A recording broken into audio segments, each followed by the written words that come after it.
Picture the hush of engines after the cabin door closes on NovaLux Flight 178. 17-year-old Elijah Ayers, clad in his MIT hoodie and armed with pure ambition, grips his boarding pass.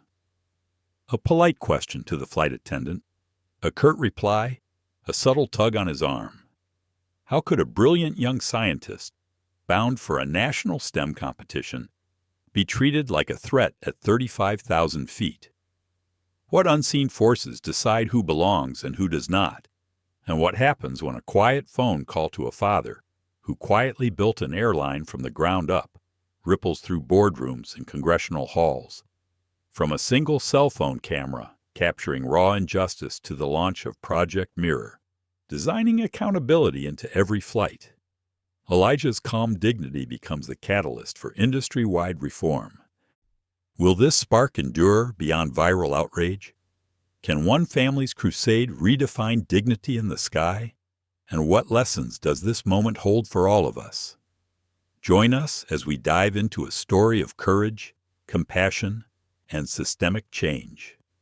If you believe every passenger deserves respect, please like, share, and subscribe. Let's fly toward justice together. The terminal lights cast a soft glow over the polished floors of San Francisco International Airport. It was a chilly Tuesday morning, the kind that wrapped its fingers around your breath and pulled it into fog. Elijah Ayers stood at gate A23, hoodie zipped, camera bag slung across his shoulder, waiting patiently as first-class passengers were called. He had never flown alone before, not without his dad, and certainly not in first class. His father, Dr. Desmond Ayers, had insisted. "You've earned this, son," he'd said, pressing the sleek black boarding pass into Elijah's hand. "You're 17, and you're ready. Besides, there's nothing wrong with arriving in Boston rested. Still," Elijah hesitated, watching as businessmen and sharp-dressed women strolled confidently to the gate agent, scanning their passes without so much as a glance. He reached into his pocket and checked again. Seat 1C, first class, NovaLux Flight 178. It was all correct. He stepped forward. The gate agent gave him a quick glance, one that lingered just a little too long. But she said nothing, just scanned the pass and offered a tight-lipped boarding left. Elijah stepped onto the jet bridge, the metallic echo of his sneakers filling the quiet tunnel. Ahead. The flight attendant at the aircraft door smiled at the elderly couple ahead of them, then looked up as Elijah approached. Her smile faltered. "Excuse me," she said, stepping slightly in front of the doorway. "Coach boarding hasn't started yet." Elijah held up his pass. "First class, 1C. She took the pass reluctantly, scanned it again, and frowned. "Just a moment," she said. She turned to a nearby tablet and tapped rapidly, her eyes darting back and forth. Elijah stood still, aware of the murmurs behind him. One man with a navy duffel gave him a glance and said under his breath, "Must be a mistake." The attendant returned. "I'm sorry, sir. This seat is reserved for first-class passengers." Elijah blinked. "I am one." Her brows tightened, lips pursed like she was trying to contain a sigh. "I'll need to check with the cabin crew. Could you step aside? Please." He stepped back quietly. His palms were damp. He glanced again at the boarding pass. Still 1C, still NovaLux. A moment later, another uniformed woman arrived, this one wearing 4 gold stripes. Captain Bradley Kerrigan. She looked at Elijah, then at the attendant, Cheryl Whitmore, then back at Elijah again. "What seems to be the issue?" Cheryl lowered her voice, but not enough. "He claims he's in 1C. The word claims stung more than Elijah expected. "I'm not claiming. I am. My dad booked it. It's under Elijah Ayers." The captain took the boarding pass from Cheryl's hand, then looked at Elijah with a long, measured stare. "This is a priority seat. It's usually reserved for premium clientele. Executives, diplomats, not minors." The implication hung in the air like smoke. Behind them, boarding slowed. People began to whisper. "Is there a problem with the pass?" Elijah asked, steady as he could. The captain paused, then handed it back. "No, it scans. But we're going to ask you to wait in the galley until we confirm everything. Security protocol." Elijah didn't move. "You've already confirmed it." But Cheryl had stepped toward the intercom. Moments later, 2 uniformed airport officers appeared at the jet bridge. "Sir," one said with calm authority, "we're going to need you to step off the aircraft until this is sorted out." Elijah stared at them. "For what?" "It's just a precaution. We don't want any disruptions in the cabin." I didn't disrupt anything. I walked to my seat. Passengers were watching now. A phone camera lifted. Mrs. Lillian Crawford, 2 rows back, had already started filming. And then they touched him, hands on his arms. They didn't yank. Not exactly, but they nudged him back, firm and dismissive, like he didn't belong, like he hadn't done everything right. His voice cracked. "Call my dad. Just call my father." No one answered. No one cared. The camera kept rolling. The last thing Elijah saw before he was led away was the golden NovaLux logo stitched across the headrest of Seat 1C, the seat he had every right to. He didn't cry. He didn't yell. But inside, something quiet and sacred began to burn. The waiting area just past security was strangely quiet for an airport terminal. Elijah sat rigid in the gray plastic chair, hands gripping the strap of his backpack so tightly the nylon cut into his palms. A security officer stood nearby, arms folded, expression blank like a default setting. They hadn't taken him to a holding room or back to check-in, just a bench, in the open, like an inconvenience to be stashed until a decision could be made. "Do you want to call a guardian?" the officer had asked once, flat and perfunctory. Elijah had shaken his head. He didn't want to make the call with people watching. He didn't want to say the words out loud, because saying it out loud, being forced to say they dragged me off the plane, made it too real. But silence wasn't safety either. He pulled out his phone. His thumb hovered over the dad contact.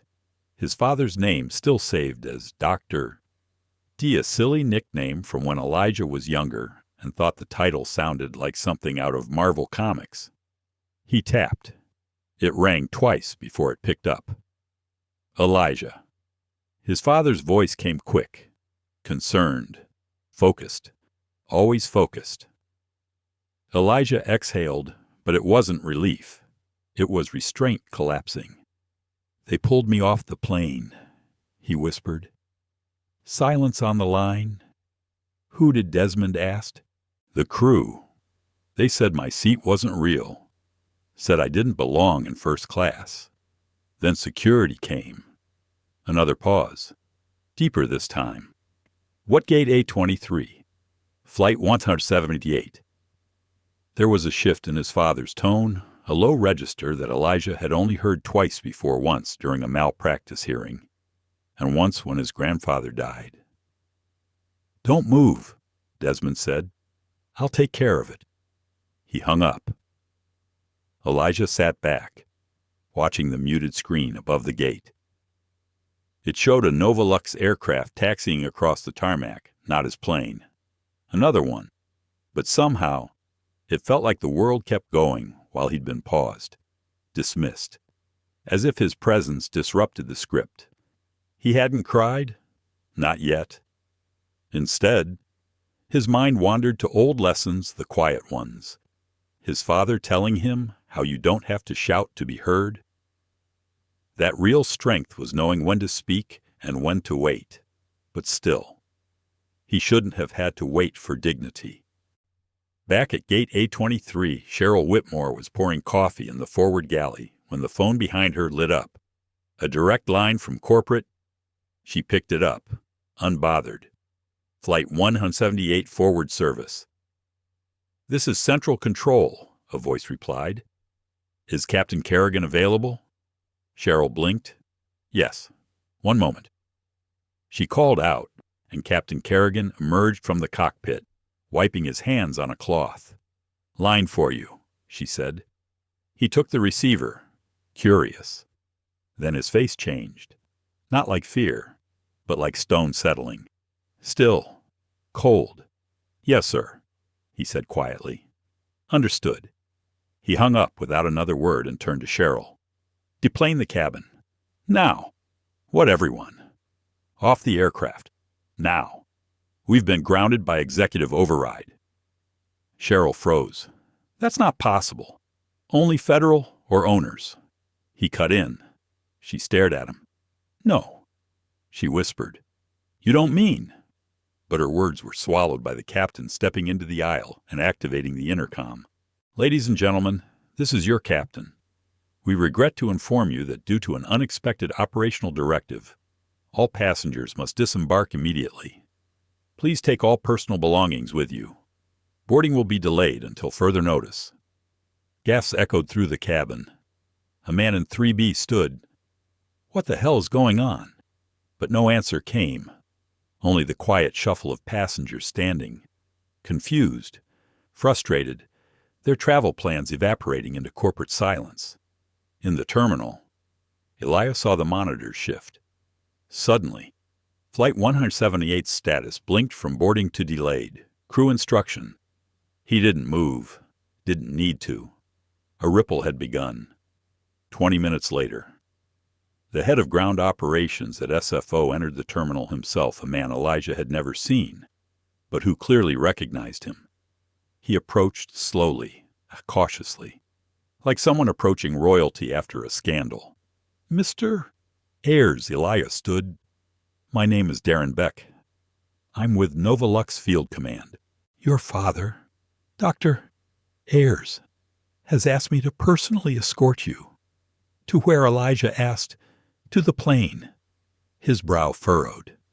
"I thought it was delayed." Darren paused. "It was. But the aircraft is now being prepared for a different boarding arrangement. Please follow me." As they walked, Elijah noticed something new. People were looking, not with pity, not with suspicion, but with recognition. A woman near the coffee kiosk whispered to her husband, "That's the kid. From the video. The one they kicked off. The video."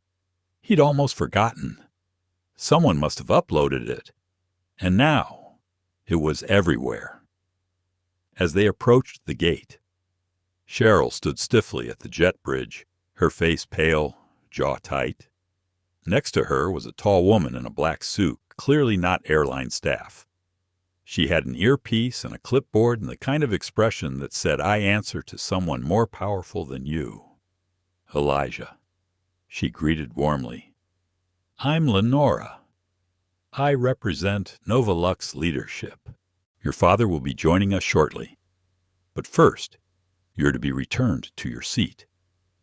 "Seat 1C," Elijah said firmly. Lenora smiled. "That's correct." The captain nodded. "We've been informed of the correction." Elijah looked at Cheryl. She didn't speak, but her eyes said everything that she still didn't understand, that maybe she never would. He boarded the plane alone this time. No other passengers yet. Seat 1C was waiting. The golden NovaLux embroidery gleamed beneath the reading light.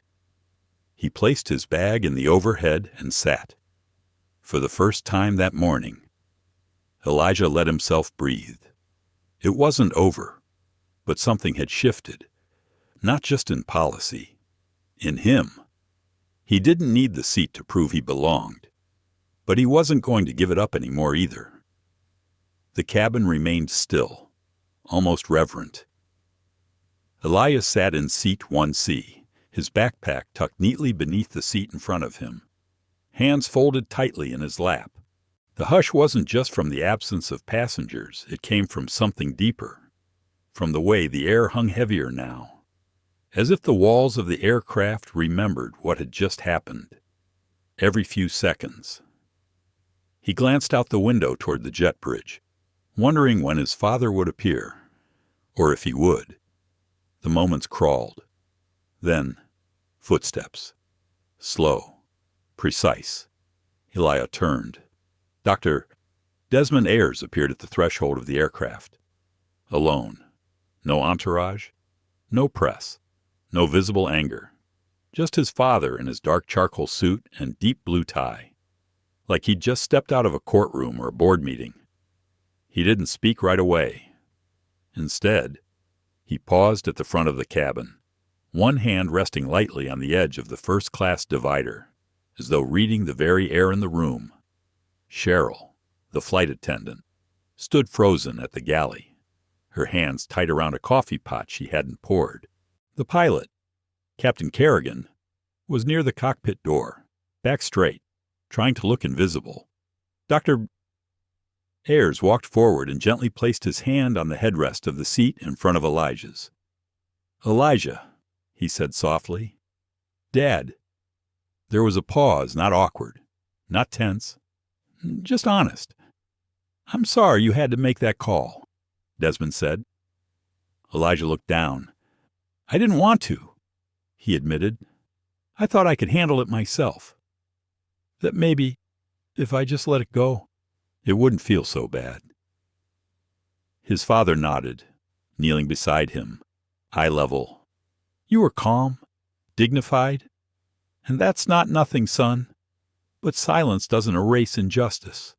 It only lets it grow." Elijah blinked back something thick behind his eyes. "I thought maybe they just made a mistake," he whispered. "Maybe it was an accident." Desmond's eyes didn't move from his son's. "It wasn't," he said. "We both know that." There was no outrage in his tone, no bitterness, just truth. A quiet truth that settled heavier than shouting ever could. Outside the aircraft, the gate agents had been instructed to delay reboarding. For now, this plane was not about business.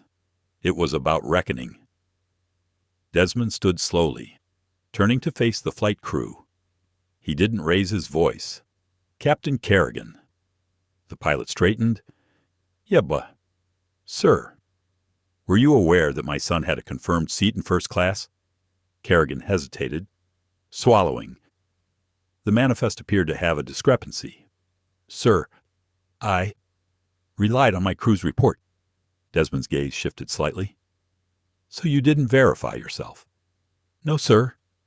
"Did you speak to the passenger? Ask for ID confirmation email ticket?" "No, sir." "Doctor." Ayers turned to Cheryl. "And you, Ms. Whitmore, what made you believe my son didn't belong here?" Cheryl's mouth opened, but no words came out. Elijah studied her face. She looked smaller now, less certain, less in control. Was it the color of his skin, Desmond asked quietly? His age? His clothes? Or was it the assumption that first class wasn't for people who looked like him? The silence roared. I didn't recognize him." She managed. "I thought maybe he'd snuck in." Desmond stepped closer, but his tone remained steady. "So your first instinct was removal, not conversation." She lowered her eyes. Elia exhaled. This moment wasn't about revenge. It was about clarity and accountability. A few feet away, a junior flight attendant, a man in his 20s with a name tag that read Luis, stood still, looking between Cheryl and Desmond. I tried to say something." Luis spoke up suddenly. "When she told him to move, but I got shut down." Desmond turned gently toward him. "And you are Luis Ramirez, cabin crew, level 2. Thank you, Mr. Ramirez," Desmond said, "for speaking, even if it was late." Luis nodded, swallowing hard. It was quiet again. Then Desmond reached into his coat and pulled out a small tablet, tapping into a secure line. "Elijah," he said without looking up. "You want to watch this." Elijah stepped forward. His father pressed play. It was the video. From the terminal. From someone's phone. It showed Elijah standing in the aisle, confused, trying to speak. It showed Cheryl's hand, firm on his arm. It showed the security officer grabbing his backpack. It showed the look on Elijah's face, the humiliation. Elijah flinched. Watching yourself be reduced to a situation was its own kind of trauma. Desmond turned the screen off. Then he looked at the crew again. "This aircraft is grounded until further notice," he said. He pulled a badge from his pocket. It wasn't a pilot license. It wasn't even a corporate ID. It was a golden emblem marked owner, NovaLux Group Executive Division. "I don't speak for just the airline," he said. "I speak for the board." Captain Kerrigan's face went pale. "Effective immediately," Desmond continued. "This crew is suspended, pending formal review. All personnel involved in the forced removal of my son will be reassigned and investigated for procedural misconduct." Luis stepped back, shocked. "I'll speak with you separately," Desmond told him. "You and I have a different kind of conversation." Then he turned to Elijah. "Let's get off this plane." Elijah hesitated. "Where are we going?" "To the press conference." Elijah's eyes widened. "Dad, I didn't ask for you, didn't," Desmond said gently. "But you're in it now. And you're not going to stand behind me. You're going to stand beside me." Elijah looked at him, the man who had raised him to be calm, to be wise, to know when to wait and when not to. And then he nodded. He stood. And for the first time since that morning's chaos began, Elijah Ayers walked down the aisle of the plane, not as a teenager mistaken for a threat, but as someone seen, heard, and ready. Outside the cabin, a crowd had gathered near the glass. Phones were recording, mouths were whispering, but Elijah didn't flinch. He stepped forward, not with anger, not with vengeance, but with truth, and it was enough to shake the sky. The sliding doors at Gate 23 opened with a soft chime. Elijah stepped out first. Beside him, Dr. Desmond Ayers held his son's backpack, not as a statement, not as symbolism, but because when Elijah had slung it over his shoulder earlier, his father had quietly taken it from him and said, "You've carried enough today." What awaited them outside wasn't just a crowd. It was a wall of phones, blinking red with record buttons, airport employees, journalists, strangers, a few recognizable faces in tailored suits, but mostly people. People who had watched the video, people who had seen the footage from earlier, the moment Elijah was pulled from his seat, the moment he didn't fight, didn't scream, the moment he stood still while everything around him unraveled. That stillness had moved people. And now it had drawn them here. Elijah kept walking. His father didn't say anything, didn't need to. Desmond had long ago taught him that silence was its own kind of language, one that didn't ask for applause, one that often echoed longer than any speech.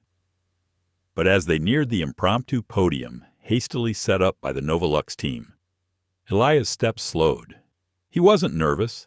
He was questioning. What did the world want from him? A statement? A story? An apology? A tear? And what did he want from the world? A memory? A reckoning? A promise? Desmond placed a hand lightly on his back, guiding him forward. "I don't have to speak," Elijah whispered under his breath. His father replied, almost inaudibly, "You don't? But if you do, speak as yourself, not as my son, not as their symbol. Just you." Elijah nodded once. The NovaLux communications director handed Desmond a prepared statement on embossed cardstock. He glanced at it, folded it, and placed it in his pocket without reading. Then he adjusted the mic. "I want to thank you all for coming on such short notice," he began, his voice calm but steady. "What occurred this morning aboard Flight 317 was not only a procedural failure, it was a moral one. He didn't raise his voice. He didn't need to. He let the quiet around him do the work. My son, Elijah Ayers, was removed from a seat he had paid for by staff employed by a company I partially own. This wasn't a mistake in booking. It wasn't a logistical error. It was a human judgment, and one we must interrogate." People leaned closer. Elijah kept his eyes low at first, then slowly lifted them, letting his gaze meet theirs. This wasn't the first time this has happened. Desmond continued, "And unless we do more than offer apologies, it won't be the last." There were murmurs in the crowd, a few nods, a few tears. Elijah took a small step forward. The mic caught it, the soft scrape of his sneaker against the terminal floor. "My name is Elijah Ayers," he said quietly. "I'm 17. I go to Edison Public. I like computers. I used to be scared of flying." A few people smiled faintly. "I booked that seat on my own." He went on, "I used the money I got from my summer internship. I didn't tell anyone, not even my dad. I just wanted to go see my godmother in San Diego before school started." He paused. "I didn't expect anyone to treat me special. I just didn't expect them to treat me like a problem." That sentence held weight. He let it breathe. "I don't want this to be about punishment," Elijah added, "but I do want this to be about clarity, about what we see when we look at each other, what we assume, and what that says about the world we're still living in." He looked to his father. Desmond gave him a soft nod, not of approval, but of respect. Elijah stepped back. The press conference ended not with applause, but with stillness, a kind of respectful, aching quiet. That said more than clapping ever could. Back in the car. The silence returned this time, not tense, but tired. Elijah leaned his head against the window. "They were listening," he said. "Yes," his father replied. "But will they hear us?" Desmond glanced at him in the rearview mirror. "They might," he said. "But that's not the point." "Then what is that you spoke?" Elijah stared at the passing signs outside. Departures, arrivals, parking, taxi loop. "I didn't want to become a headline," he said quietly.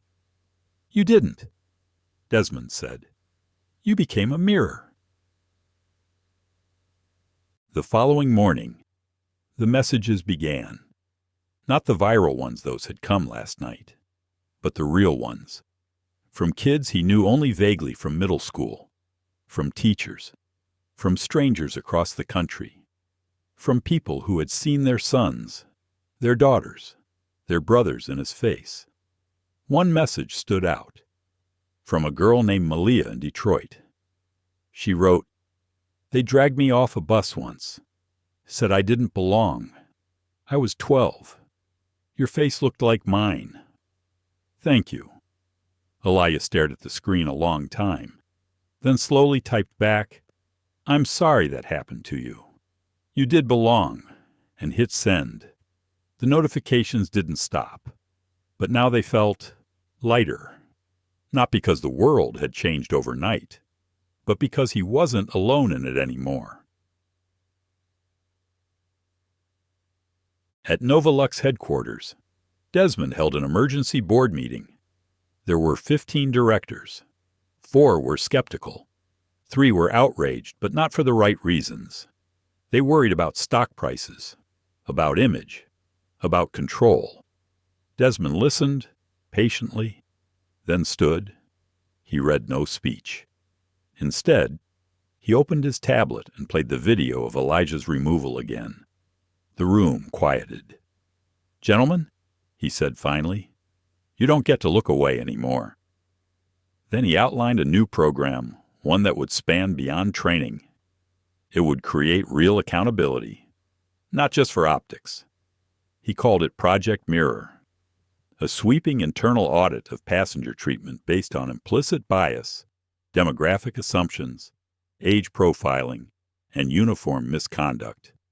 Every complaint would be logged, reviewed by a third-party counsel, and published publicly, anonymized, but never buried.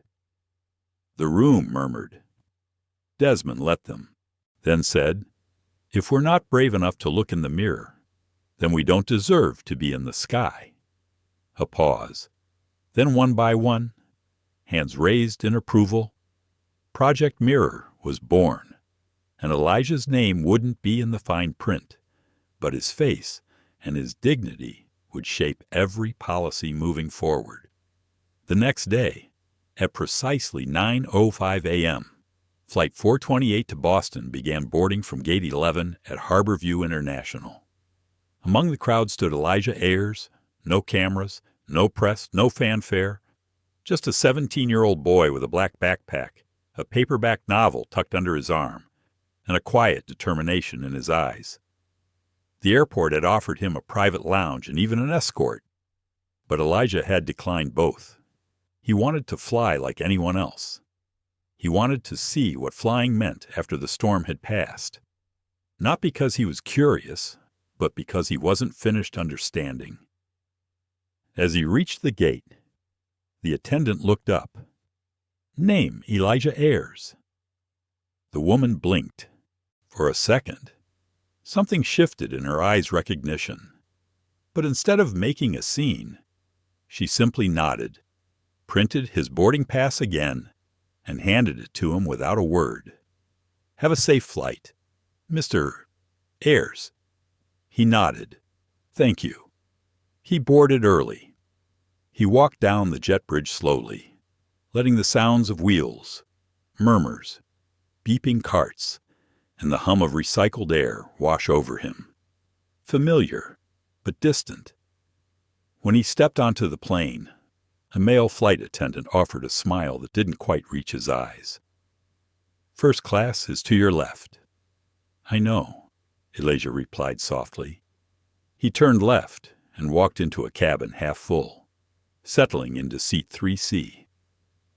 He didn't check the window. He didn't unpack. He simply sat down and exhaled. A few minutes passed. Other passengers began to fill in. A woman in her 40s sat beside him in 3A, giving him a polite nod before returning to her phone. A man in 2D argued over seat assignments. Nothing about it was remarkable, and yet, to Elijah, every breath of normalcy felt sacred, until the voice came. "That seat's taken." He turned. A white man in his 60s stood in the aisle, wearing a navy blazer, a pressed shirt, and a look of mild irritation. "I'm sorry," Elijah asked. "You're in my seat," the man said, gesturing to 3C. "3C is mine." Elijah pulled out his boarding pass. 3C. The man pulled out his own. "Same here." The flight attendant stepped forward, a younger woman named Caroline with a clipboard and a headset. "Everything okay?" she asked. "We both have the same seat," the man said. Caroline checked. She frowned. "That's strange." She tapped her tablet, then paused. "Mr.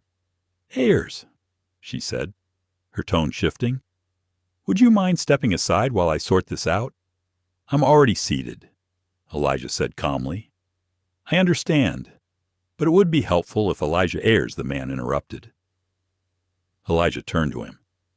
"You're that kid. The one from the news. The one who made a scene." There it was. The silence Elijah had carried with him cracked, if only slightly. "I didn't make a scene," he replied. Caroline glanced between them. "Sir, please." But the man wasn't done. "This is what happens," he said to no one in particular. "You put a face on a story, and suddenly everything's about you." Elijah stood up, not because he was angry, because he had learned something in the last few days. Standing sometimes said more than shouting. "I'll wait at the back," he said to Caroline. "No," she said quickly, her voice softening. "Please stay." But he was already stepping past her. The cabin was dead silent. Even the engines seemed to hush. As Elijah walked down the aisle, one older woman in row 9 touched his arm gently as he passed. Her touch wasn't for comfort, it was for solidarity. She didn't say a word. He paused by the galley, breathing in the scent of coffee and cold air. 5 minutes passed. Then Caroline appeared beside him. "Mr. Ayers," she said, her voice firm. "Please return to your seat." He looked at her, uncertain. "We've moved the other passenger," she added. "He wasn't entitled to seat 3C. There was a system glitch that duplicated your reservation during a manifest refresh. You were always the rightful occupant." Elijah hesitated. "He's upset," Caroline admitted, "but the captain supported our decision." Elijah nodded once and returned. When he sat down in 3C, the woman in 3A finally looked over. "I saw the video," she said quietly. He didn't respond, but she added, "I have 2 boys. They're older than you now, but I watched it twice. You didn't flinch." "I was too tired to flinch," Elijah whispered. She offered a gentle smile. "I think sometimes that's the kind of strength the world forgets to teach." The engines roared. The flight took off. And for the first time in a long time, Elijah allowed himself to look out the window. Clouds drifted below like forgotten pages.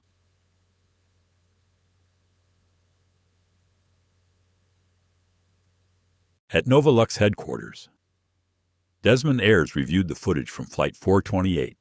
Yes, footage. Every cabin, every seat quietly recorded for safety and procedural audit.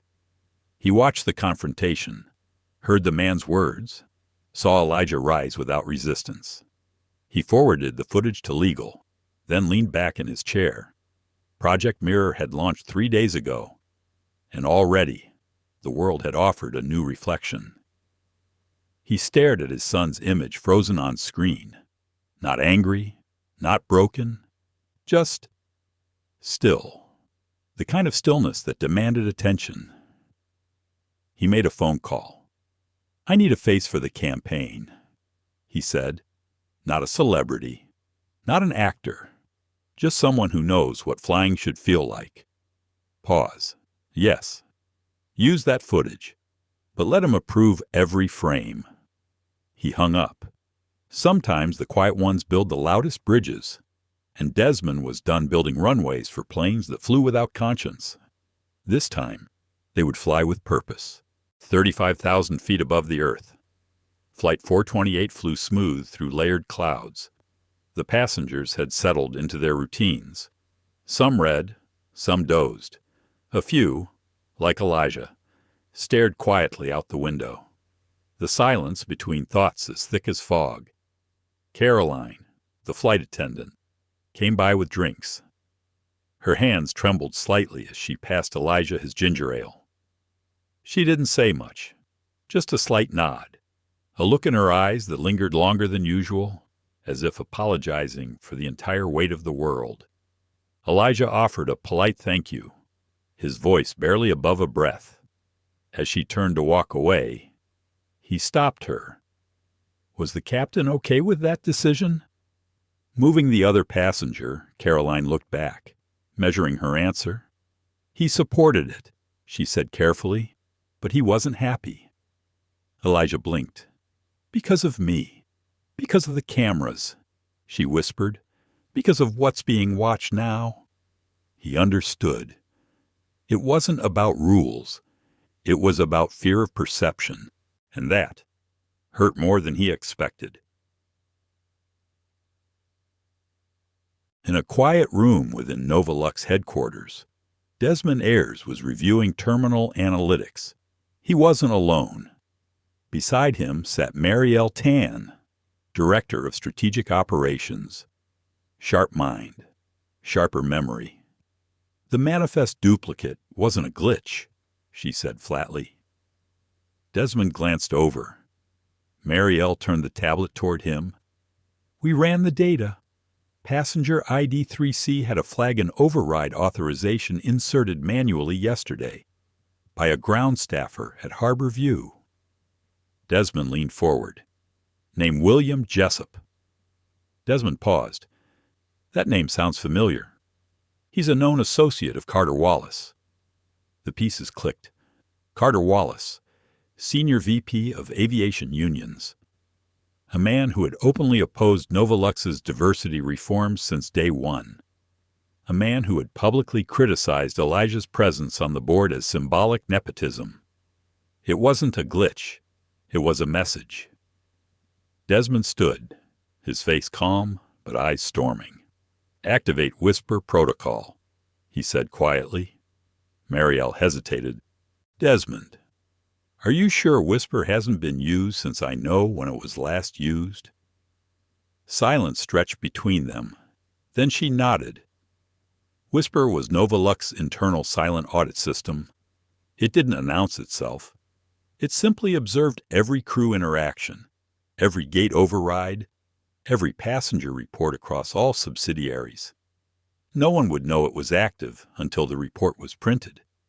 And when it was printed, heads rolled.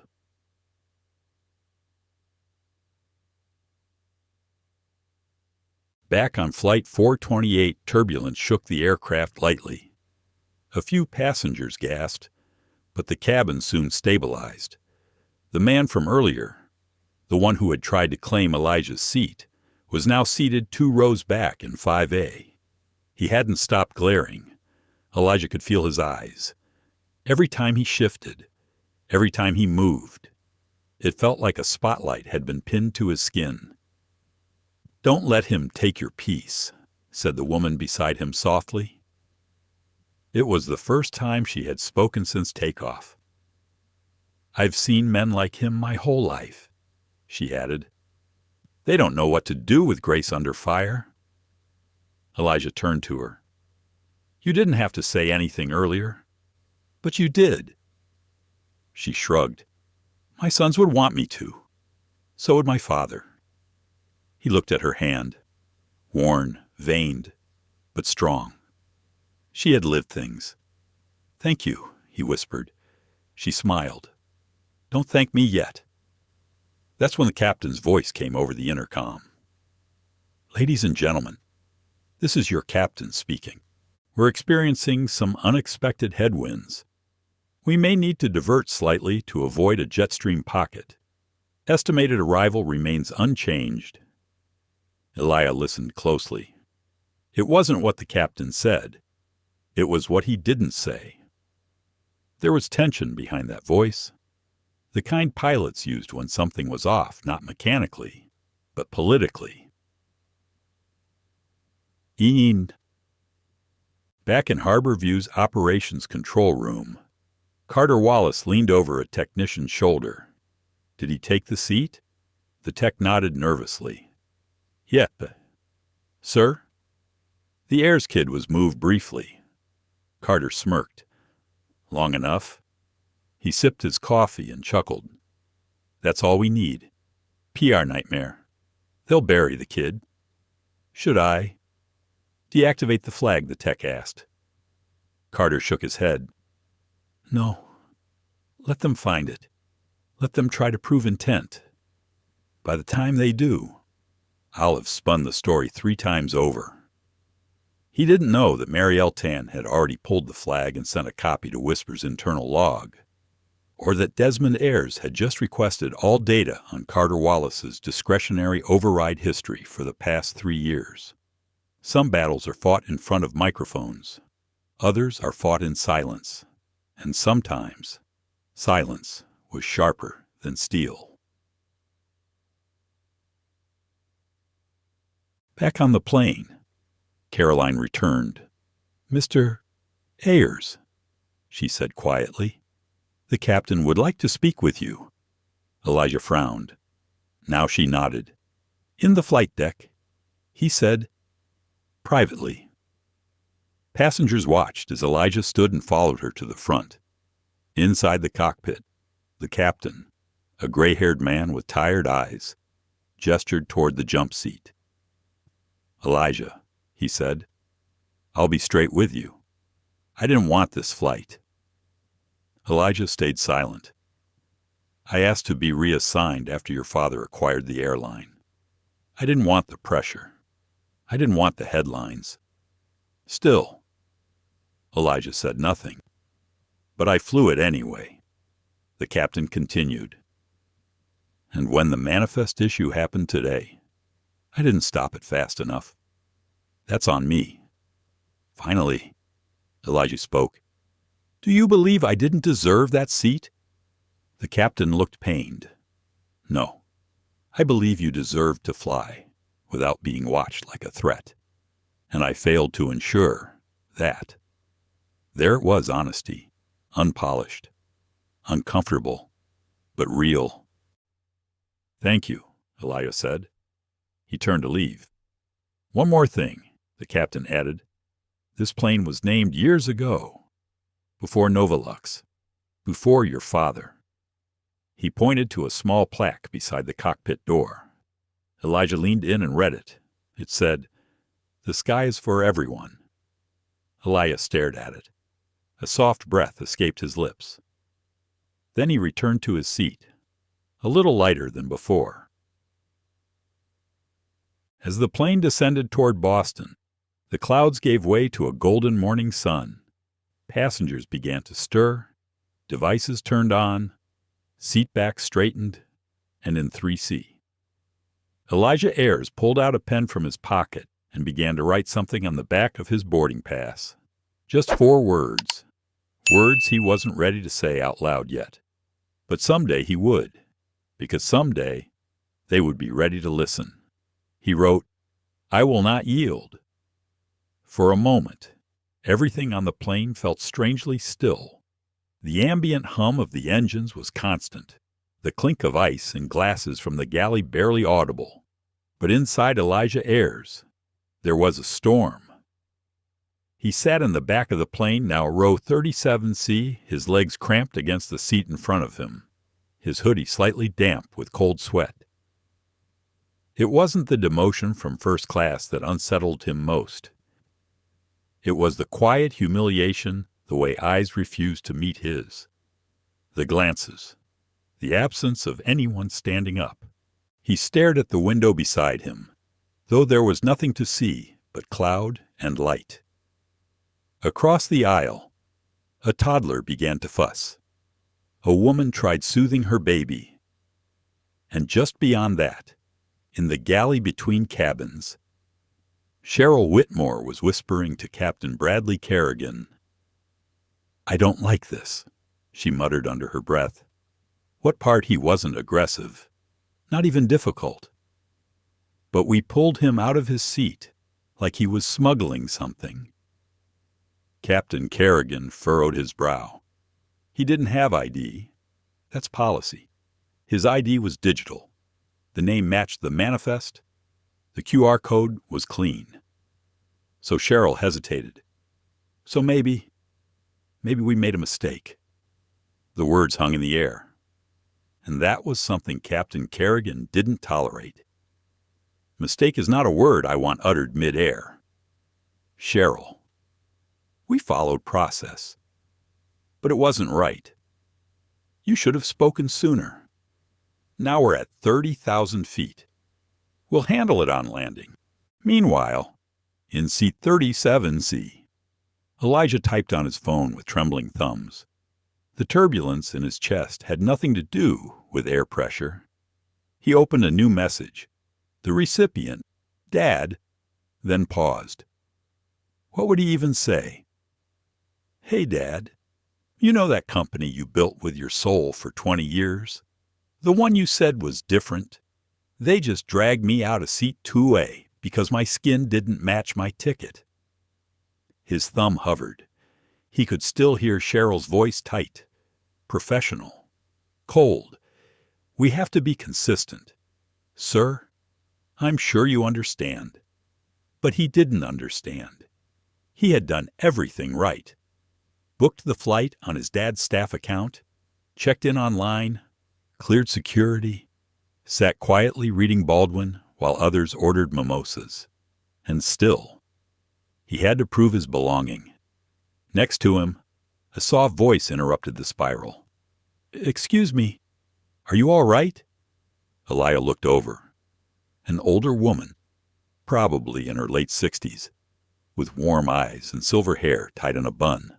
Her name tag read Lillian Crawford, retired educator. He guessed, maybe librarian. He gave a tight nod. Yeah, just tired. She didn't press. Instead, she handed him a small bottle of water and added, You don't deserve to be back here. Elijah looked at her, surprised. I saw everything, and I'm going to do something about it. Before he could speak, she pulled out her phone and opened the video she'd taken. It wasn't shaky. It wasn't aggressive. It was calm, steady, and devastating. It captured Elijah being quietly questioned, then removed, then escorted by 2 crew members, all while others sipped champagne in silence. Would you mind if I posted this? She asked. Sometimes. The only justice comes from people watching. Elijah hesitated, and then he said something he didn't expect from himself. I don't want them to ruin my dad's airline. Mrs. Crawford's face softened.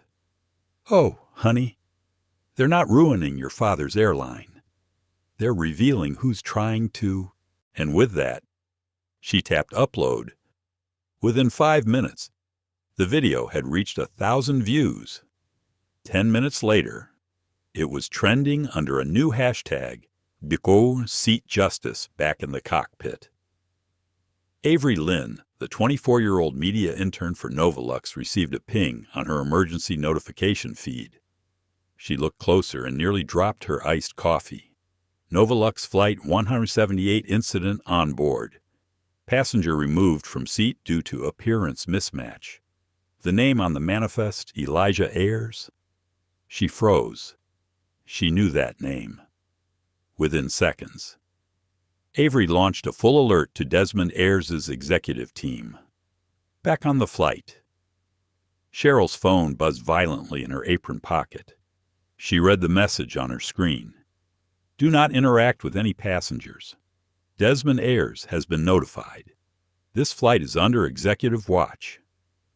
Her face went pale. She stumbled to the jump seat and sat down, chest tight. What had she done? Desmond Ayers, the founder, the visionary, the man who hired her 8 years ago with a personal note that read, Dignity is our destination. And now, his son sat in 37C, knees touching metal, heart breaking silently. She looked toward the back of the plane. Elijah's head was bowed slightly, thumb still moving, probably texting, probably reporting her. Oh, God, what have I done? Captain Kerrigan's voice crackled over the intercom. Ladies and gentlemen, this is your captain speaking. We are beginning our descent into Boston. Flight attendants, please prepare the cabin. But Cheryl didn't move. She was frozen. What would happen when they landed? What would Desmond say? And somewhere deep inside, behind years of procedure, policies, and polite prejudice, a sliver of shame began to rise. She remembered training seminars where equity was a bullet point. She remembered the small smirks in the break room when DEI was mentioned. She remembered the way some staff used code words to describe who didn't belong up front. And now, all of it had a face. Elijah Ayers, 17, reading Baldwin, just trying to get home. By the time the wheels touched down, the silence was deafening. "Mrs." Crawford looked at Elijah and said gently, "Whatever happens next, you didn't do anything wrong. Don't let them make you feel like you did." Elijah nodded slowly, but inside, a fire was starting, because maybe silence had been safety, until now. Boston Logan International Airport was alive with motion, but for Elijah Ayers, every footstep off the aircraft felt heavier than the last. His sneakers made a soft squeak on the ramp as he followed the line of passengers through the jet bridge. Each person ahead of him looked forward. No one looked back. He kept his hoodie up, not because he was hiding, but because he didn't want to see their faces anymore. The indifference, the silence, the ones who had watched and said nothing. It was worse than shouting. Behind him, Cheryl Whitmore stood frozen near the door, pretending to smile as she thanked passengers, but her eyes were glassy. Her hands trembled slightly. Captain Bradley Kerrigan exited the cockpit and walked briskly to the gate counter. He wanted off the record. He wanted control. What he didn't realize was that control had already slipped far beyond his hands. Avery Lynn was already at the terminal. She wasn't in uniform. She wasn't even supposed to be here. But the moment she saw the trending video and recognized Elijah's name, she did what any decent person with a conscience would do. She ran. She spotted him immediately. Same hoodie. Same quiet expression. Elijah was scanning the terminal like he was looking for a way to disappear. "Elijah," she called gently, approaching without sudden movements. He turned, cautious. "I'm Avery. I work in media and internal affairs. Your daddy's been notified." Elijah gave a short nod but said nothing. "I'm here to make sure nothing else happens until he gets here." Again. He didn't speak, just looked at her, then looked at the sea of people around them, rushing past with carry-ons and conversations, utterly unaware that a quiet revolution was already starting in Gate C-27. Avery glanced down at her phone. Over 1.2 million views. Major networks were already requesting interviews. Elijah Ayers had become a trending headline, not because he asked to be, but because silence had finally ruptured. He broke it first. "My father shouldn't have to clean up their mess." Avery looked up at him, unsure how to respond. "I didn't tell him. Someone else did. I didn't want this to become about him." She nodded slowly. "I understand, but you need to know. It already is." Just then, a black car pulled up to the curb outside the terminal. The rear door opened slowly. A tall, sharply dressed man stepped out, wearing a charcoal wool coat, with eyes that didn't blink often. Desmond Ayers had arrived. Inside the terminal, phones buzzed simultaneously. CEO Desmond Ayers spotted at Logan. Emergency meeting reportedly called NovaLux in PR crisis after viral flight incident. Elijah's heart pounded. It wasn't fear, it was fury, barely held in check. When his father entered the terminal, the crowd parted instinctively. There was no announcement, no entourage, just his presence, commanding, silent, purposeful. He walked directly to Elijah and paused. Father and son stood face to face, two versions of the same fire. Desmond didn't ask if Elijah was okay. He didn't ask what happened. He already knew. He put a hand gently on his son's shoulder and said quietly, Thank you for staying calm. That was all. Elijah closed his eyes for a breath. The weight lifted just slightly. Avery stepped forward. Mr. Ayers, press are circling the video. Do you want to issue a statement? Desmond shook his head. Not yet. He turned toward the gate where passengers were still disembarking, and Cheryl was standing at the jet bridge door. When she saw him, her breath caught in her throat. She stepped forward quickly. Sir, I want to say Desmond raised his hand. Not here. Not now. Cheryl stepped back. She understood. This wasn't the time for excuses.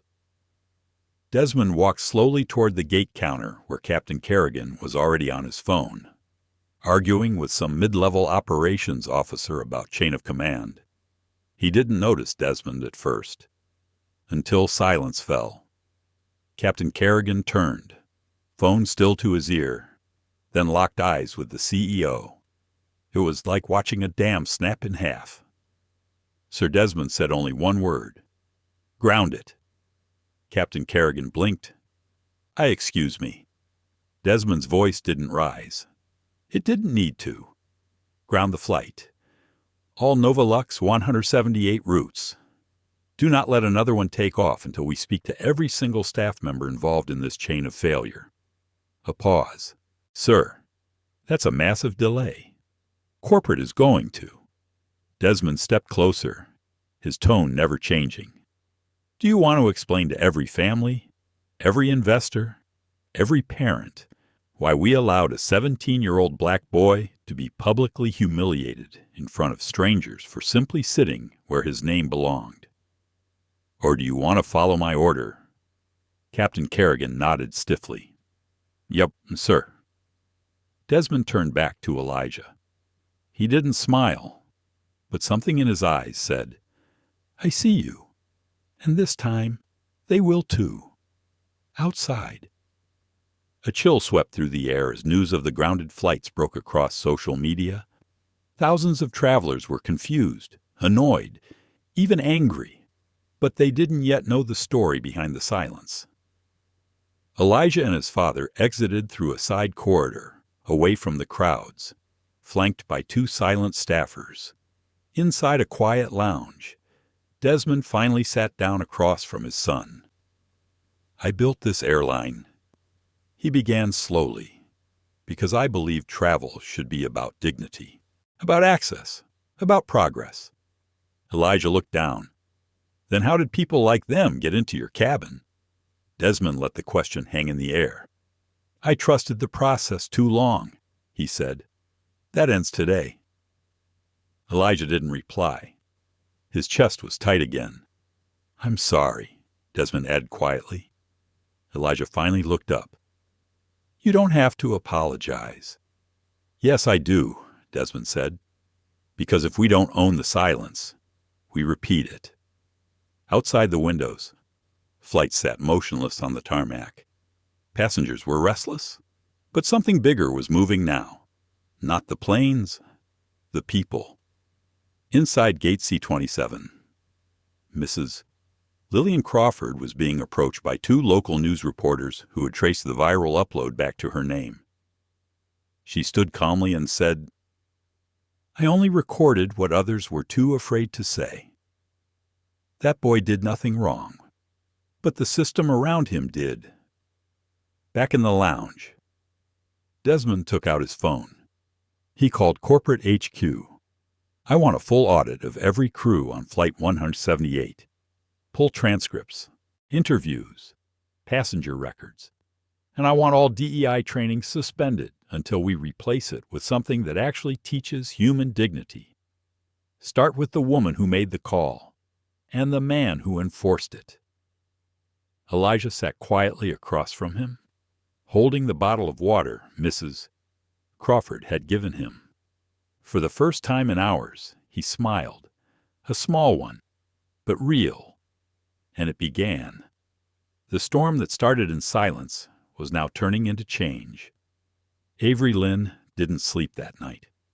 Her desk in the NovaLux crisis comms room was littered with scribbled notes, screenshots of the viral video, timestamps, and printouts of every crew member's statement. Her fingers trembled from too much coffee, too little food, and a growing sense that this wasn't just another bad PR cycle. This was a reckoning. The video of Elijah's removal had passed 5 million views by sunrise. But what haunted Avery more was what hadn't been filmed: the silence of the bystanders, the hollow apology from Cheryl Whitmore, and the broken look in Elijah's eyes as he exited the plane.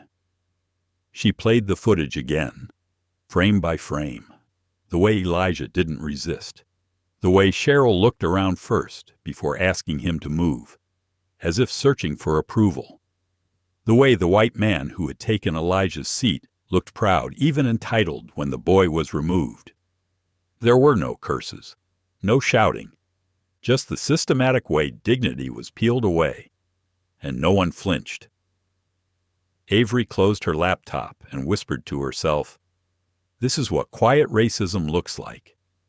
Downstairs, in a private boardroom at NovaLux headquarters, Desmond Ayers stood before a dozen stunned executives, most of whom hadn't seen him this furious in years.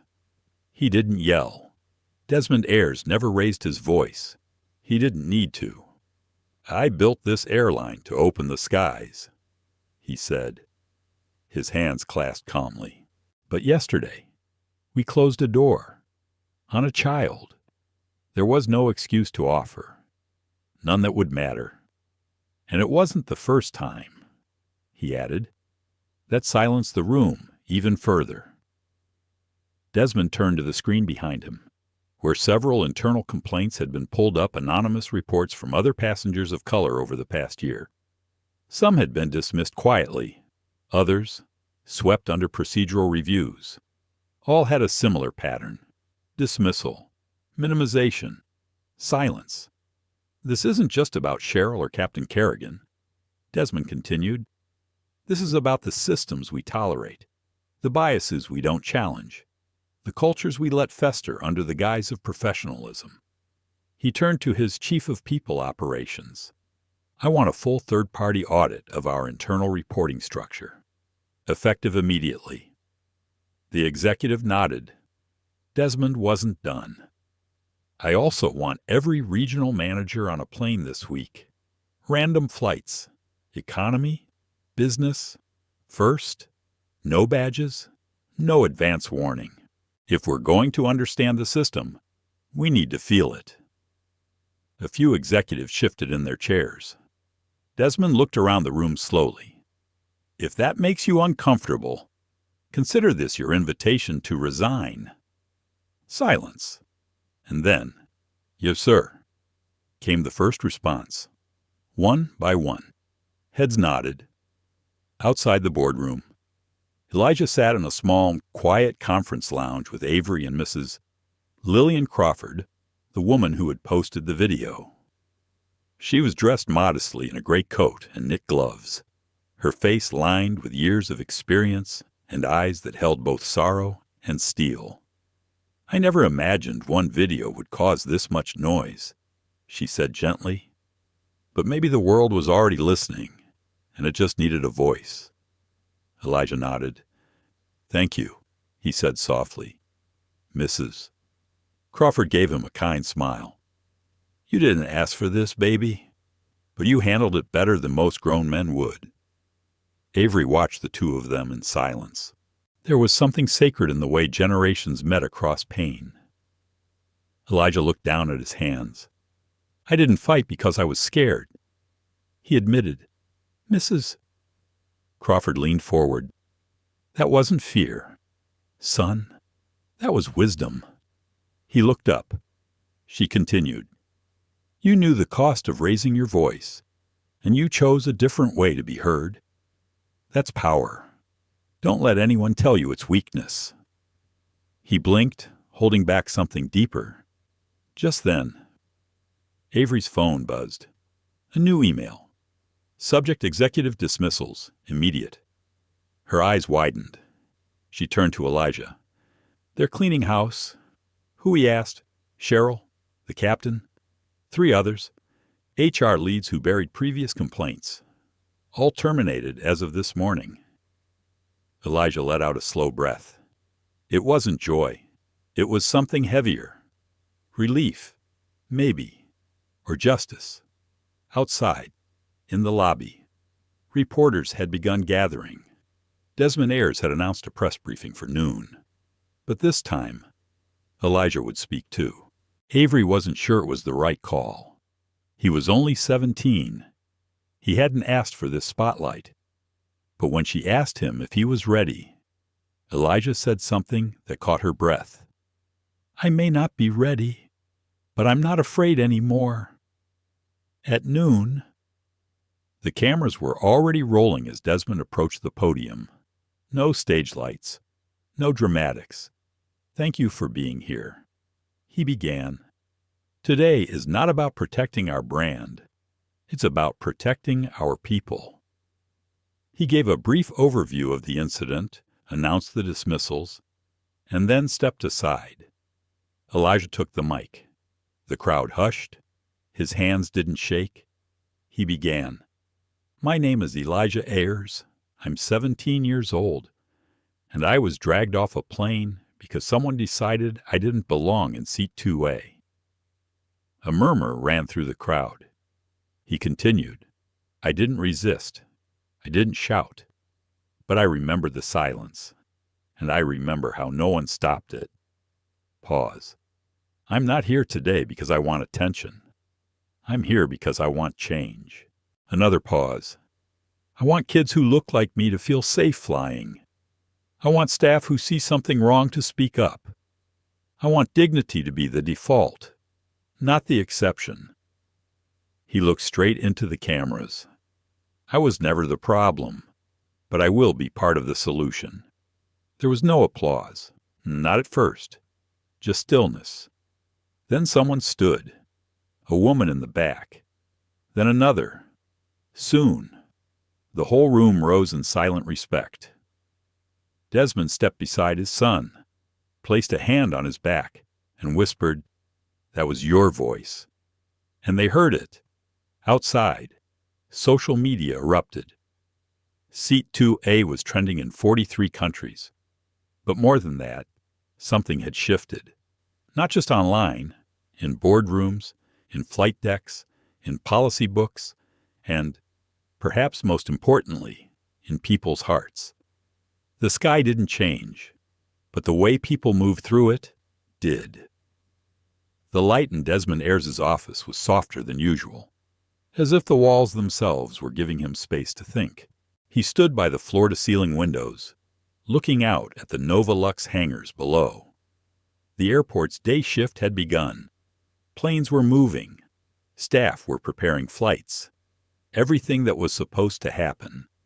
But he and Elijah had halted one flight that would have carried dozens of people without a thought. And now the world was watching. In the corner, Elijah sat at a sleek conference table with his laptop open. He was drafting an op-ed, tentatively titled, A Sky for Everyone. He paused often, rereading each sentence as though it were a fragile piece of glass. He wanted it strong, unbreakable.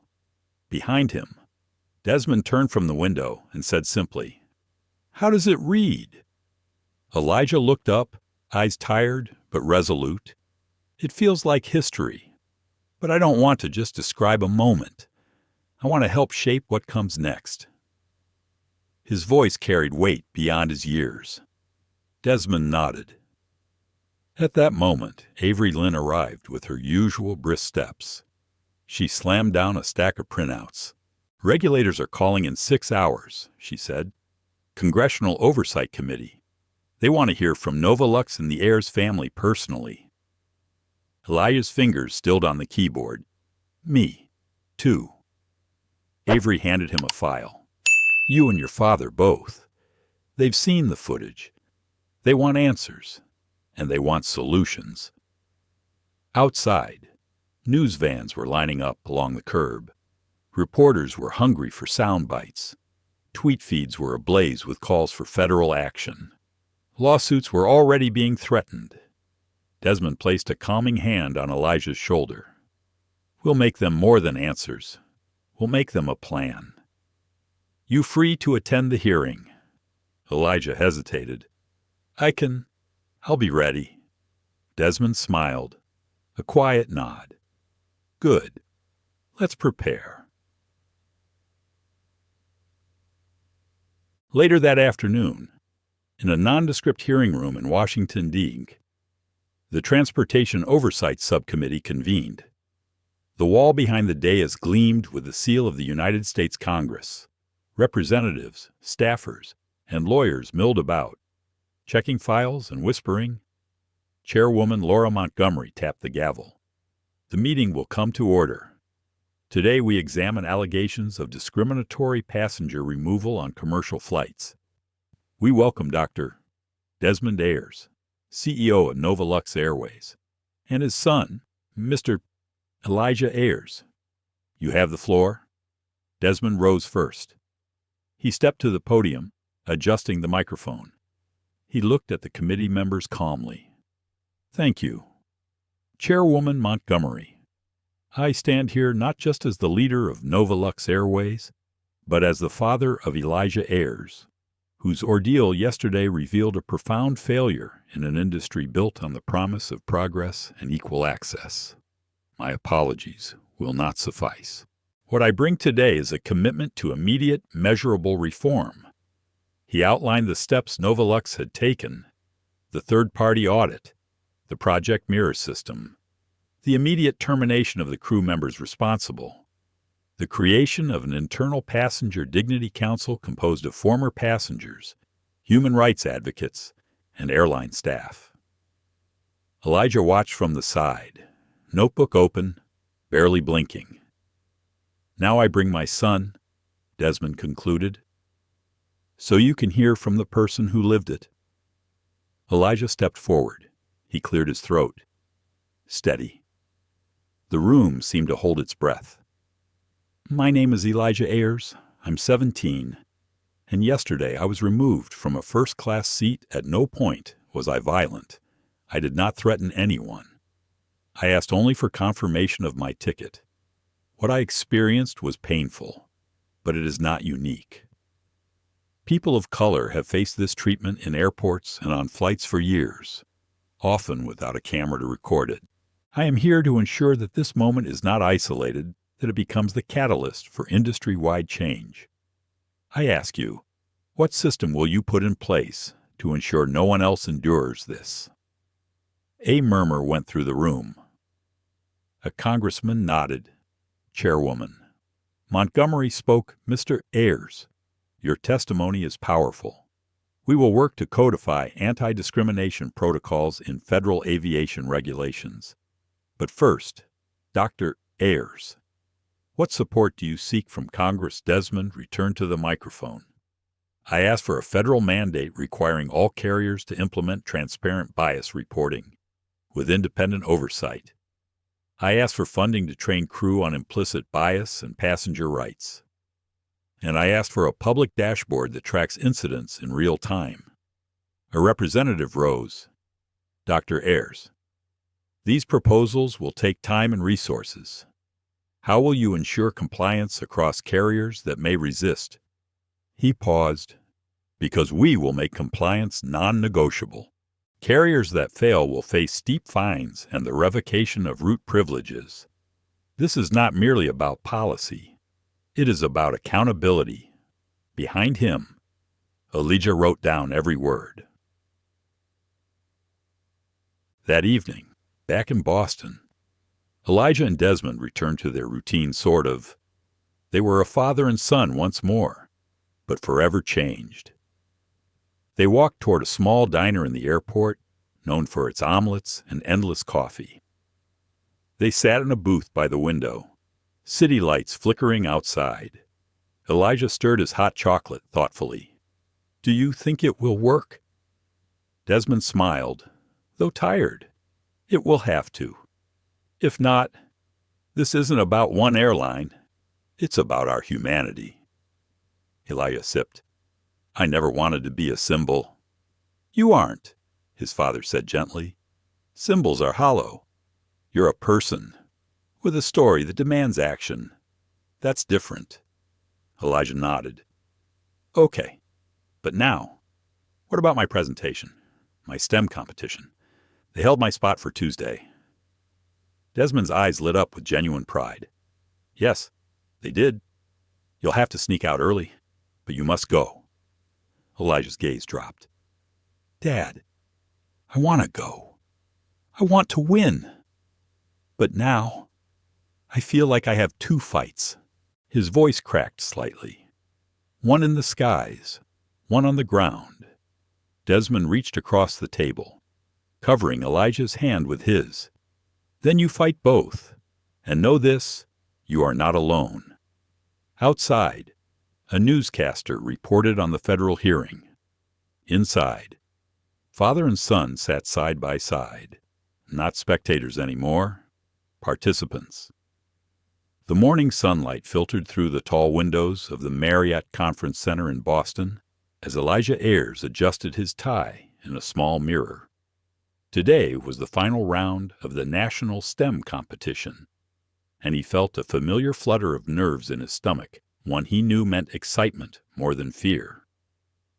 After the hearing yesterday, he had barely slept, but he had promised himself he would not let the events of Flight 178 overshadow his passion for renewable energy research.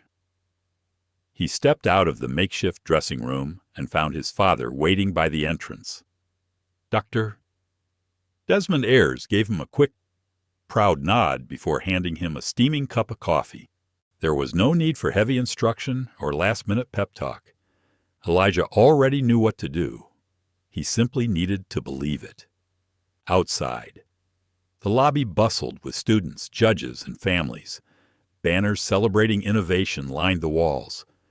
Elijah's project, a novel solar storage unit designed for off-grid communities, had already drawn attention. But today was about the presentation. He would have 12 minutes to explain complex circuitry and algorithms, followed by questions from some of the brightest minds in science and industry.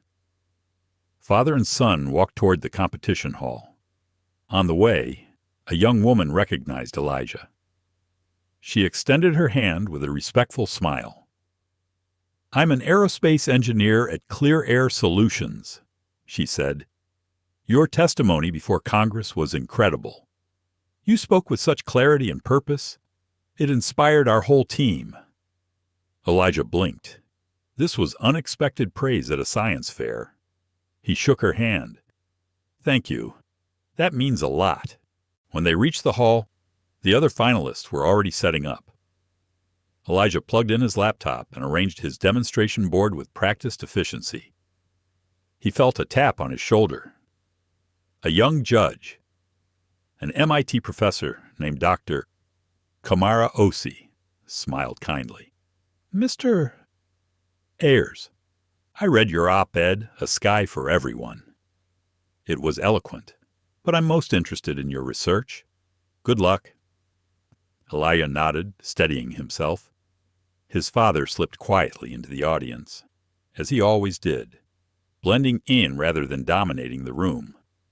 That was part of his magic, leading without demanding attention. When the time came, Elijah stepped on stage. He breathed once, then began in a clear, measured voice. "Good morning. My name is Elijah Ayers, and I'd like to show you how my solar storage unit can transform lives in remote villages." He clicked a remote, and a slide appeared behind him, showing a small rural community. He walked the audience through his data, referencing graphs and real-world simulations. He spoke passionately about the problem of inconsistent power in developing regions, about his field tests in California, and about an upcoming pilot program in Ghana funded by the Regina Ayers Foundation, named in honor of his late grandmother. Halfway through his presentation, he paused to let a clip play. It showed local villagers reacting to consistent electricity for the first time, children studying at night, women preparing goods by light, small businesses opening their shutters.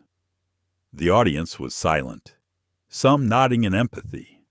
Then came the questioning. "Doctor," Osei began with technical details about thermal management. Another judge, a representative from the Department of Energy, asked about scalability. Elijah answered each with confidence and honesty, acknowledging both strengths and areas for improvement. He concluded by returning to a simple equation. On the board, dignity equals opportunity. He explained how access to reliable power was not just a technical challenge, but a moral imperative.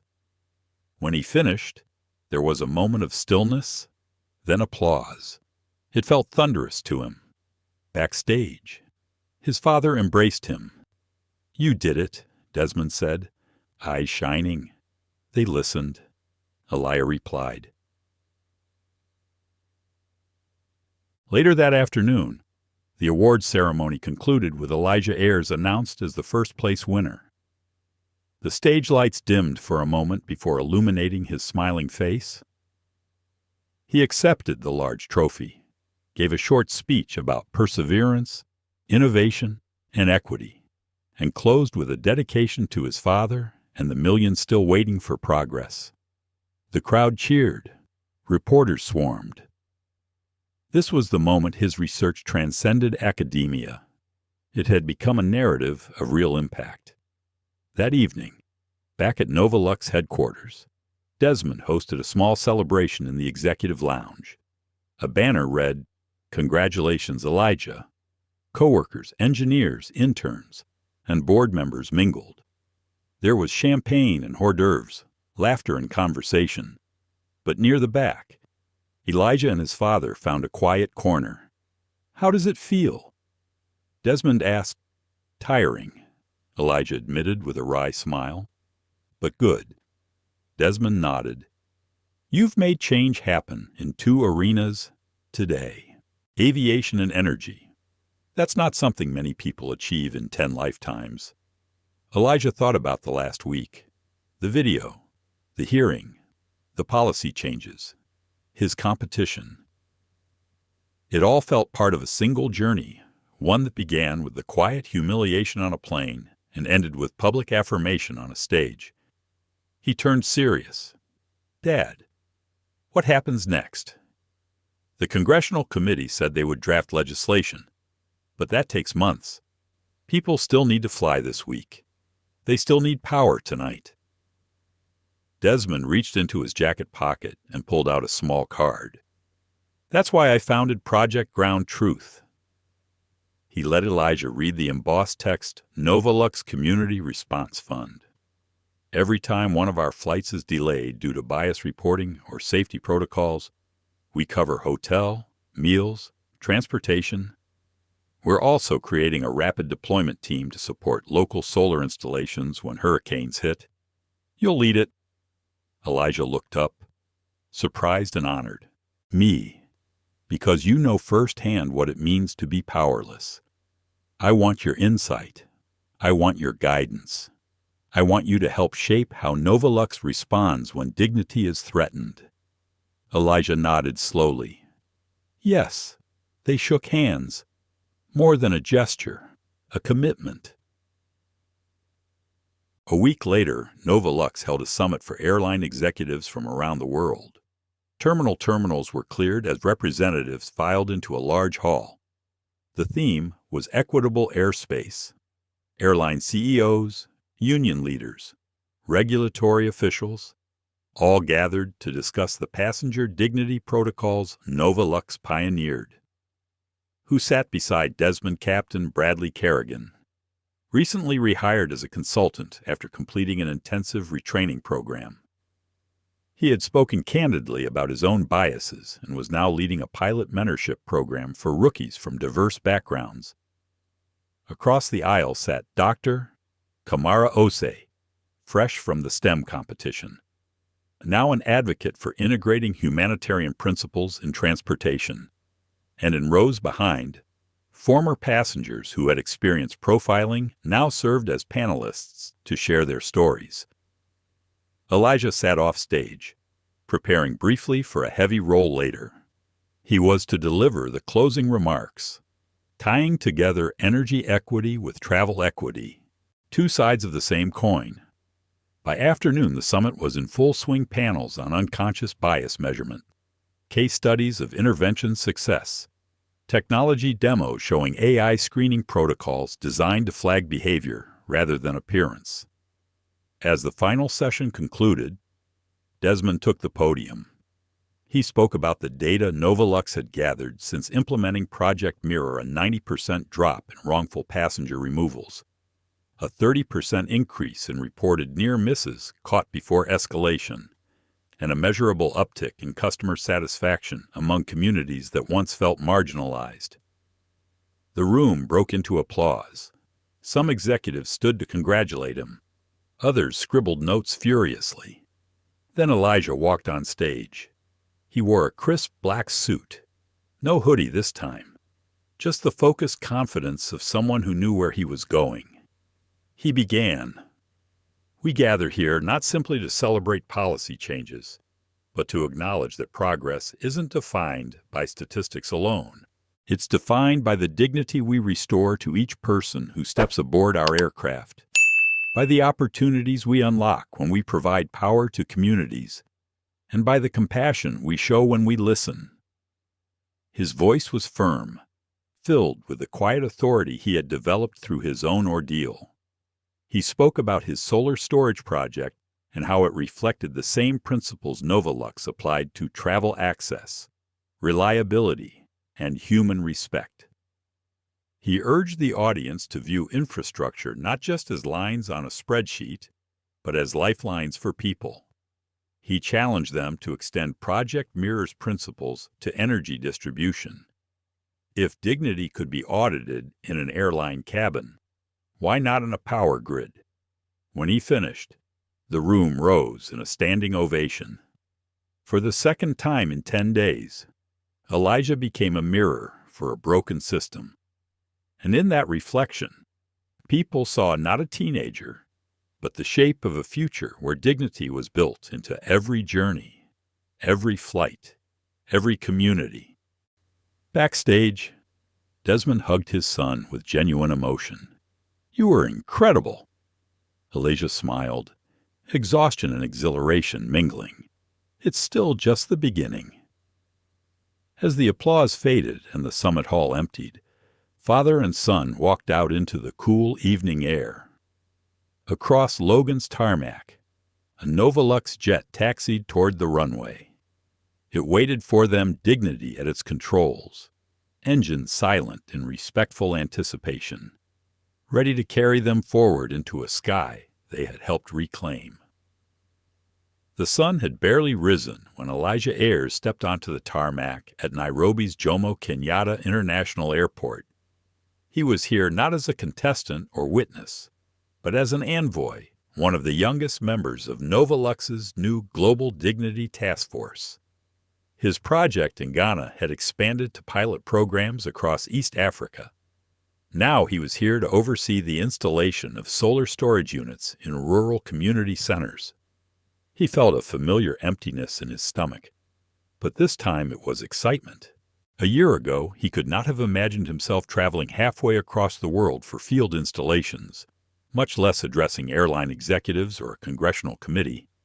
Yet here he was, carrying two burdens, the memory of Flight 178 and the responsibility of shaping a better future. He left the airport in a convoy of vehicles painted in NovaLux teal and white. The local team had prepared an informal conference at a community schoolyard. Solar panels gleamed in the morning light, their new infrastructure humming quietly as batteries charged. A small crowd gathered. Village elders wore brightly colored Kitinye robes. Children peered from behind corrugated iron roofs. Journalists from regional outlets snapped photographs and recorded video on smartphones. Uganda's national television had an entire crew. Elijah stood before the makeshift podium. He had no prepared speech. He only had what he always had, now his quiet voice. "Good morning. I'm Elijah Ayers." He paused to let the translators catch up. "Last year, I was removed from a plane in my own country because someone decided I didn't belong. He saw heads nod. A year later, I'm here because I want you to belong. Not just on a plane, but in your own communities. Power matters. Electricity isn't just convenience. It's education, it's health, it's dignity. He spoke of nights when the generator died and exams went unfinished by flashlight, of clinics unable to refrigerate vaccines, of parents who couldn't open small businesses. He described how his solar storage modules would store surplus energy, smoothing out inconsistent solar generation and cutting costs by 50%. He spoke of the partnership he'd forged with local technicians to train apprentices, embedding skills transfer into every installation. By the time he finished, the crowd erupted in cheers. Teachers wiped away tears. Parents embraced their children. Somewhere behind him, a plane passed overhead. After the ceremony, Desmond Ayers appeared by the fence, holding his son's hand. He watched in pride as the villagers invited Elijah to cut a ribbon across a battery housing unit. When the snip came, cameras flashed and drums began to beat. Elijah smiled genuinely for the first time that day. He turned to his father. We did it. Desmond squeezed his hand. We did. But this is the beginning. That afternoon they met with Kenya's Minister of Energy in a modest office. The minister wore a dark suit and a warm smile, but his eyes were measured. He reviewed the pilot results, then looked up. Mr. Ayers, your work is impressive, but national scale requires legislation, funding, and infrastructure. We would like to invite you to serve on a new advisory council. Your voice will shape our national solar initiative. Elijah nodded. I'd be honored. The minister continued, and as for air travel, my Ministry of Transport has reviewed NovaLux's dignity protocols. We plan to adopt similar regulations for all carriers operating in and out of Kenya. I will propose a parliamentary bill next month. Elijah was speechless. For months, his conversations had been limited to private meetings with regulators. Now governments were listening. They were acting. When they returned to their hotel, Desmond's phone rang. It was Chairwoman Montgomery. Congratulations, she said.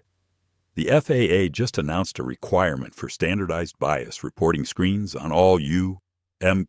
flights. Your testimony had an impact here as well. They called it the Ayers Amendment. Elijah closed his eyes, processing the whirlwind. Dad, I never asked to be the face of any amendment. Desmond placed a hand on his shoulder. You didn't choose this, but you handled it with grace. And now we carry it forward. Later that evening, Elijah found a quiet spot on the rooftop terrace. The city lights of Nairobi stretched out below, like constellations on Earth. He reflected on the past year, how a single moment of injustice had become a catalyst for global change. Yet he also felt the weight of responsibility. Dignity wasn't a campaign, it was a vow. He opened his laptop and typed a new blog post titled, Reflection at 35,000 Feet. He wrote about the power of quiet action, about how systemic change required persistence, about the simple truth that every policy is really a promise to people that they matter. He paused, then added a paragraph. Thank you to everyone who has lifted a voice, filed a report, or simply believed that dignity is not negotiable. Together, we've only begun the journey, but every step forward matters. Below that, he added a call to action. If you have experienced injustice in travel or energy access, please share your story. We will listen. Desmond emerged on the terrace, handing Elijah a cup of tea. Writing again, Elijah smiled tiredly. Just thinking out loud. Desmond nodded, and making an echo. They sat in comfortable silence as the night breeze carried voices from the streets below music. Conversation, life, a world that was imperfect, but striving. Months had passed since Elijah Ayers stood before the United States Congress, since solar panels hummed to life across 3 continents, since Project Mirror turned into international legislation, and yet, every morning he woke to the same truth: this was only the beginning. He sat in a quiet corner of the MIT Media Lab, reviewing data from NovaLux's newly launched Global Dignity Index. Charts and graphs filled his screen, percentages showing a sharp drop in wrongful removals, complaint response times cut in half, passenger satisfaction scores rising across demographics. But what interested him most were the real stories behind the numbers. The mother in Mumbai who posted praise for flight crews trained in bias recognition, the student in Sao Paulo who submitted his first college applications after a video crew taught him how to advocate respectfully for himself, the hospital in rural Nepal that installed Elijah's solar storage pods and now powered life-saving equipment through monsoon season. He closed the laptop to find Avery Lynn approaching, clipboard in hand. She was the first person to introduce herself to him on that fateful morning at Logan International. Now she was his partner in ensuring NovaLux lived up to its promise. They shared a quick fist bump before she began speaking. "The task force meeting is in 10 minutes, she said. "We'll review pilot results for the new Passenger Dignity app and finalize our proposal for the Global Aviation Council next week." Elijah nodded. His mind drifted to the crew members who had been dismissed last year: Cheryl Whitmore, Captain Bradley Kerrigan, several HR leads who had since gone through rigorous retraining and public service.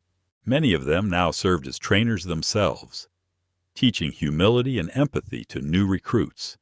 Even Carter Wallace, once a fierce union antagonist, had quietly stepped down after the Whisper audit revealed his repeated override abuses. He had apologized publicly and joined an independent oversight committee to hold all industry leaders accountable. It was not the end of his story, but it was a beginning for him, too. Desmond Ayers arrived at the lab just as Avery concluded her briefing. He carried 2 mugs of coffee and a genuine smile.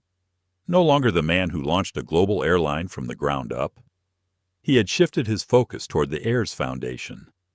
The foundation had expanded beyond cancer research to fund community energy projects and aviation dignity initiatives. He handed Elijah a mug and sat down. "How are you feeling?" Desmond asked.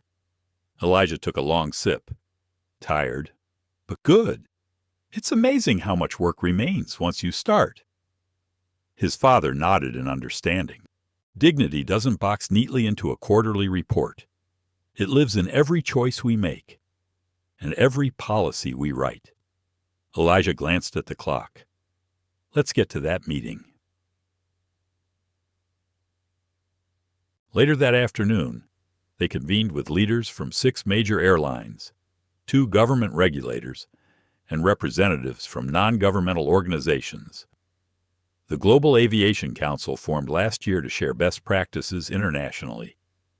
Elijah presented the latest data and proposed a universal dignity charter that included real-time reporting, transparency dashboards, and passenger education modules. Desmond emphasized the business case improved brand loyalty, lower litigation costs, and stronger employee morale.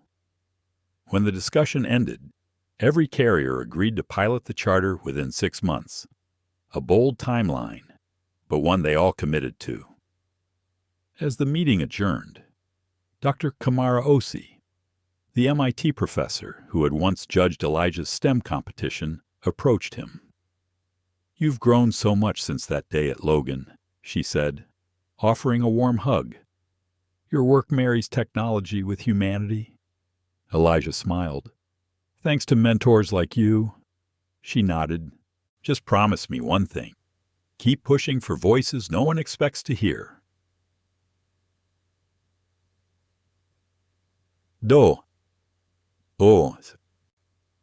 That evening, Elijah boarded NovaLux Flight 912 bound for San Francisco. He had a guest lecture scheduled at Stanford in the morning. For the first time since he had been dragged from seat 2A, he felt genuinely excited to fly. He approached Gate 12 and showed his boarding pass. The agent beamed at him and said, "Welcome aboard, Mr. Ayers, first class or economy. It's your choice today." He chose seat 7B, the window seat, preferring to observe rather than preside. As he walked into the cabin, a familiar figure turned to greet him, Captain Bradley Kerrigan. Bradley offered a genuine smile. "Good evening, Mr. Ayers. Thank you for flying with us again." Elijah nodded. Bradley had become an unexpected ally after his retraining. He now led NovaLux's pilot development program on bias recognition, speaking candidly about his own earlier failures. "Seatbelt sign will be on shortly," Bradley continued. "Let me know if you need anything." Elijah settled into 7B. He watched flight attendants load the cabin, exchanging courteous nods. No one gawked. No one averted their eyes. It felt ordinary.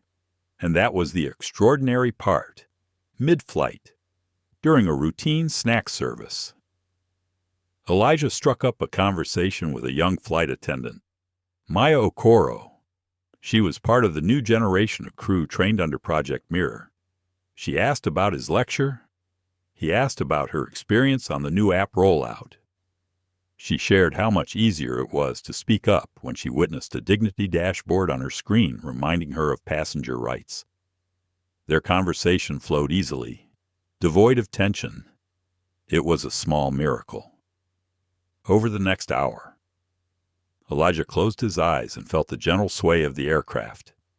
He remembered the silence of that first removal, the hush that followed his testimony, the roar of applause at summits, the hum of solar panels in Africa. It all felt connected.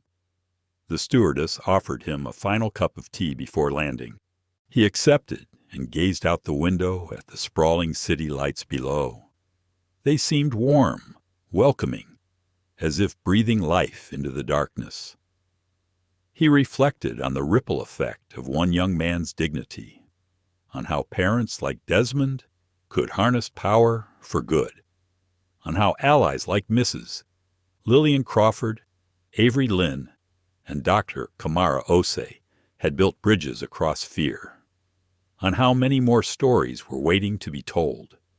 Ahead lay Stanford, then conversations with regulators in Brussels, Tokyo, and Sao Paulo, policies to draft, panels to attend, projects to launch, and yet he knew exactly what to say when they asked for his voice, when they asked for his vision, when they asked for his story, because he understood now that true change began with the quiet insistence that dignity was a right, not a privilege, that every itinerary carried the hopes of people long overlooked, that every flicker of light in a village and every seat on a plane was a testament to possibility. The plane touched down softly at SFO. Passengers unbuckled and gathered their belongings. Elijah stood, buttoned his jacket, and followed the flow to the jet bridge. As he descended, he saw a group of children on a school field trip, their teachers guiding them through the terminal. Elijah knelt to their level. The children stared, wide-eyed. "Hi," he said, smiling gently. "I'm Elijah. Are you the solar guy?" one asked. He nodded. "That's me." Another asked, "Are you the plane hero?" He paused. Then he shook his head. "I'm not a hero. I'm someone who learned how to ask for dignity." The children nodded as if they understood. Then they turned back to race down the corridor. Elijah watched them go, then paused in the bright airport light. He lifted his phone and opened a new note. Every passenger deserves a seat in the sky. Every community deserves light in the night. He added one final line. Change takes flight when dignity is its compass. He pressed Soive and walked into the terminal, ready for the next journey. As our journey comes to a close, we carry with us the image of a young man whose quiet resolve sparked a revolution above the clouds. Elijah's story reminds us that discrimination thrives in silence and that true justice demands we raise our voices, even when it's uncomfortable. We celebrate his courage, honor his father's unwavering vision, and condemn the systems that once rendered him invisible. The sky belongs to every one of us, and every act of dignity lifts us higher. If Elijah's journey moved you, please like this video, share it with friends, and subscribe for more powerful stories that challenge injustice and inspire change. Stay tuned. Our next chapter is just on the horizon, and together we'll keep fighting for dignity, one story at a time.